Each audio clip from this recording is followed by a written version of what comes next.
ಬೆಂಗಳೂರಿನಲ್ಲಿ ಎರಡನೇ ಏರ್ಪೋರ್ಟ್ಗೆ ಸಿಗುತ್ತಾ ಅವಕಾಶ ಪರಿಶೀಲಿಸುವ ಭರವಸೆ ನೀಡಿದ ಕೇಂದ್ರ ವಿಮಾನಯಾನ ಸಚಿವರು. ನಿನ್ನೆ ರಾಮಮೋಹನ್ ನಾಯ್ಡು ಭೇಟಿಯಾಗಿದ್ದ ಸಿಎಂ ಸಿದ್ದರಾಮಯ್ಯ ರಾಜ್ಯದ ವಿಮಾನ ನಿಲ್ದಾಣಗಳ ಅಭಿವೃದ್ಧಿ ಬಗ್ಗೆ ಸಿಎಂ ಚರ್ಚಿಸಿದ್ದಾರೆ. ಬೆಂಗಳೂರಲ್ಲಿ ಎರಡನೇ ಅಂತಾರಾಷ್ಟ್ರೀಯ ಏರ್ಪೋರ್ಟ್ ಬಗ್ಗೆ ಚರ್ಚೆ ಮಾಡಲಾಗಿದೆ. ಏರ್ಪೋರ್ಟ್ಗೆ ಅವಕಾಶ ನೀಡುವಂತೆ ಸಿಎಂ ಸಿದ್ದರಾಮಯ್ಯನವರು ಈ ಸಂದರ್ಭದಲ್ಲಿ ಮನವಿ ಮಾಡಿಕೊಂಡಿದ್ದಾರೆ. ಪರಿಶೀಲಿಸುವ ಭರವಸೆಯನ್ನ ಕೇಂದ್ರ ವಿಮಾನಯಾನ ಸಚಿವ ನಾಯ್ಡು ನೀಡಿದ್ದಾರೆ. ಮೈಸೂರು, ಕಲಬುರಗಿ, ವಿಜಯಪುರ ನಿಲ್ದಾಣಗಳ ಬಗ್ಗೆಯೂ ಕೂಡ ಇಲ್ಲಿ ಚರ್ಚೆಯನ್ನ ಮಾಡಲಾಗಿದೆ ಅನ್ನೋದು ಗೊತ್ತಾಗ್ತಾ ಇದೆ. ಈಗಾಗಲೇ ರಾಜ್ಯದಲ್ಲಿ ಇನ್ನೊಂದು ಏರ್ಪೋರ್ಟ್ ನಿರ್ಮಾಣ ಆಗುತ್ತೆ ಅನ್ನೋದ್ರ ಬಗ್ಗೆ ಸಾಕಷ್ಟು ಚರ್ಚೆಗಳಿಗಿದೆ. ಜೊತೆಗೆ ಕೆಲವು ಸಚಿವರುಗಳ ಅಭಿನೂ ಮಾಡ್ತಾ ಇದ್ರು, ನಮ್ಮ ಕಡೆಗೆ ಬರಬೇಕು, ನಮ್ಮ ಜಿಲ್ಲೆಗೆ ಬರಬೇಕು, ಇದರಿಂದ ಅಭಿವೃದ್ಧಿ ಅನ್ನೋದಾಗತ್ತೆ. ಅವರವರ ವೈಯಕ್ತಿಕ ವಿಚಾರಕ್ಕಾಗಿ, ವೈಯಕ್ತಿಕ ಲಾಭಕ್ಕಾಗಿಯೂ ಕೂಡ ಬೇಡಿಕೆಗಳಿದ್ದು, ನೆಲಮಂಗಲ ಕಡೆ ಆಗತ್ತೆ, ತುಮಕೂರು ಕಡೆ ಆಗತ್ತೆ, ಕನಕಪುರ ಕಡೆ ಆಗತ್ತೆ. ಈ ಎಲ್ಲ ಬೆಳವಣಿಗೆಗಳ ನಡುವೆಯಲ್ಲಿ ಸಿಎಂ ಸಿದ್ದರಾಮಯ್ಯನವರು ಸಚಿವರನ್ನ ಭೇಟಿಯಾಗಿ ಮನವಿಯನ್ನು ಮಾಡಿಕೊಂಡಿದ್ದಾರೆ. ಜೊತೆಗೆ ಈಗಿರುವಂಥ ವಿಮಾನಗಳ ಅಭಿವೃದ್ಧಿ ಕಾರ್ಯದ ವಿಮಾನ ನಿಲ್ದಾಣಗಳ ಅಭಿವೃದ್ಧಿ ಕಾರ್ಯಗಳ ಜೊತೆಗೆ ಇನ್ನೊಂದು ಏರ್ಪೋರ್ಟ್ ನಿರ್ಮಾಣದ ವಿಚಾರದ ಬಗ್ಗೆ ಸುದೀರ್ಘವಾದಂಥ ಚರ್ಚೆಯನ್ನು ಮಾಡಲಾಗಿದೆ. ಈ ಸಂದರ್ಭದಲ್ಲಿ ಭರವಸೆ ನೀಡಿದ್ದಾರೆ ಅನ್ನೋದು ಗೊತ್ತಾಗ್ತಾ ಇದೆ. ನಿನ್ನೆ ರಾಮಮೋಹನ್ ನಾಯ್ಡು ಅವರನ್ನ ಸಿಎಂ ಸಿದ್ದರಾಮಯ್ಯನವರು ಭೇಟಿಯಾಗಿರುವಂಥ ಫೋಟೋಗಳನ್ನು ನೀವು ಗಮನಿಸ್ತಾ ಇದ್ದೀರಾ. ರಾಜ್ಯದ ವಿಮಾನ ನಿಲ್ದಾಣಗಳ ಅಭಿವೃದ್ಧಿಯ ಬಗ್ಗೆ ಸಿಎಂ ಸಚಿವರ ಜೊತೆಗೆ ಚರ್ಚೆಯನ್ನ ಮಾಡಿದ್ದಾರೆ. ಈ ಸಂದರ್ಭದಲ್ಲಿ ಒಂದು ಮನವಿಯನ್ನು ಕೂಡ ಮಾಡಿಕೊಂಡಿದ್ದಾರೆ. ಬೆಂಗಳೂರಿನಲ್ಲಿ ಎರಡನೇ ಅಂತಾರಾಷ್ಟ್ರೀಯ ಏರ್ಪೋರ್ಟ್ ನಿರ್ಮಾಣ ಆಗಬೇಕು ಅನ್ನುವಂಥ ಬೇಡಿಕೆಯನ್ನು ಕೂಡ ಇಟ್ಟಿದ್ದಾರೆ. ಅದಕ್ಕೆ ಪಾಸಿಟಿವ್ ಆದಂಥ ರೆಸ್ಪಾನ್ಸ್ ಬಂದಿದೆ ಅನ್ನೋದನ್ನ ಹೇಳಲಾಗ್ತಾ ಇದೆ. ಏರ್ಪೋರ್ಟ್ಗೆ ಅವಕಾಶವನ್ನ ನೀಡ್ತೀವಿ ಅನ್ನುವಂಥ ಭರವಸೆಯನ್ನು ಕೊಟ್ಟಿದ್ದಾರೆ ಅಂತ ಅವರನ್ನ ಭೇಟಿಯಾಗಿ ಮನವಿಯನ್ನ ಮಾಡಿರುವಂಥದ್ದನ್ನು ನೀವು ಗಮನಿಸ್ತಾ ಇರಬಹುದು. ಈಗಾಗಲೇ ಎರಡನೇ ಏರ್ಪೋರ್ಟ್ ವಿಚಾರಕ್ಕೆ ಸಂಬಂಧಪಟ್ಟಂತೆಗೆ ಸಾಕಷ್ಟು ರೀತಿಯಾದಂಥ ಬೇಡಿಕೆಗಳಿದೆ, ನಿರೀಕ್ಷೆಗಳಿದೆ. ಯಾವ ಕಡೆ ಮಾಡಬಹುದು, ಏನು ಎತ್ತಾ ಅಂತ ಚರ್ಚೆ ಆ ಸಂದರ್ಭದಲ್ಲೇ ಭೇಟಿಯಾಗಿರೋದು ಸಹಜವಾಗಿ ಕುತೂಹಲ ಕಾರಣವಾಗ್ತಿದೆ. ಈ ಬಗ್ಗೆ ಮತ್ತಷ್ಟು ಮಾಹಿತಿ ನೀಡ್ತಾರೆ ನಮ್ಮ ಪ್ರತಿನಿಧಿ ಶಿವು.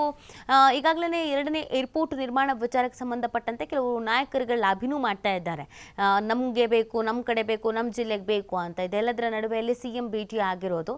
ಯಾವ ಥರದ್ದು ರಿಯಾಕ್ಷನ್ಸ್ ಬಂದಿದೆ ಇದಕ್ಕೆ ಸಂಬಂಧಪಟ್ಟಂತೆಗೆ ಶಿವು?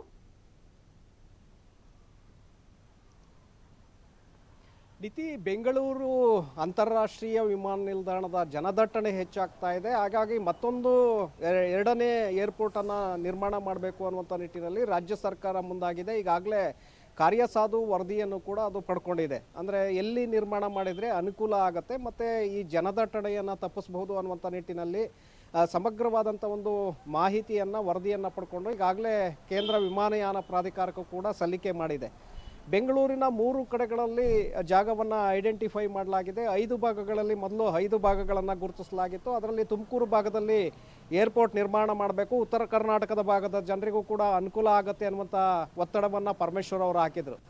ಆದರೆ ಈಗ 3 ಜಾಗಗಳನ್ನು ಕೊನೆಯದಾಗಿ ಐಡೆಂಟಿಫೈ ಮಾಡಲಾಗಿದೆ. ಒಂದು ನೆಲಮಂಗಲ, ಮತ್ತೆರಡು ಕನಕಪುರ, ಹಾಗೆ ಬಿಡದಿ ಸೋಲೂರು ಬಳಿ ಜಾಗವನ್ನು ಗುರುತಿಸಲಾಗಿದೆ. ಈ 3 ಜಾಗಗಳನ್ನು ಈಗಾಗಲೇ ಪ್ರಾಧಿಕಾರಕ್ಕೆ ರವಾನೆ ಮಾಡಿರೋದ್ರಿಂದ ಸಹಜವಾಗಿ ಅಲ್ಲಿ ಅನುಮತಿಯನ್ನು ಪಡ್ಕೊಳ್ಬೇಕಾಗತ್ತೆ, ಎಸ್ ಅನ್ನಬೇಕಾಗತ್ತೆ ಅಲ್ಲಿ.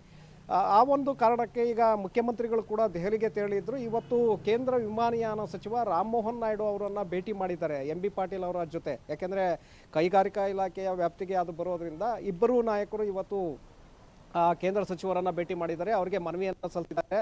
ಇದರ ಜೊತೆಗೆ ವಿಜಯಪುರ, ಹಾಗೆ ಶಿವಮೊಗ್ಗ, ಮೈಸೂರು ವಿಮಾನ ನಿಲ್ದಾಣದ ಅಭಿವೃದ್ಧಿಯ ಬಗ್ಗೆ ಕೂಡ ಅವರು ಗಮನವನ್ನು ಸೆಳೆದಿದ್ದಾರೆ. ಬೆಂಗಳೂರು ಅಂತಾರಾಷ್ಟ್ರೀಯ ವಿಮಾನ ನಿಲ್ದಾಣದ ಜನದಟ್ಟಣೆ ಬಗ್ಗೆ ಅವರ ಗಮನಕ್ಕೆ ತಂದಿದ್ದು, ಮತ್ತೊಂದು ನಿಲ್ದಾಣಕ್ಕೆ ನಾವು ರೆಡಿಯಾಗಿದ್ದೇವೆ, ಅದರ ಒಂದು ಕಾರ್ಯಸಾಧು ವರದಿಯನ್ನು ಕೂಡ ನಿಮಗೆ ತಲುಪಿಸಿದ್ದೇವೆ, ಅದಕ್ಕೂ ಕೂಡ ನೀವು ಅನುಮತಿಯನ್ನು ಕೊಡಬೇಕು ಅನ್ನುವಂಥ ಡಿಮ್ಯಾಂಡನ್ನು ಇಟ್ಟಿದ್ದಾರೆ. ಅದಕ್ಕೆ ಪರಿಶೀಲನೆ ಮಾಡಿ ನಾವು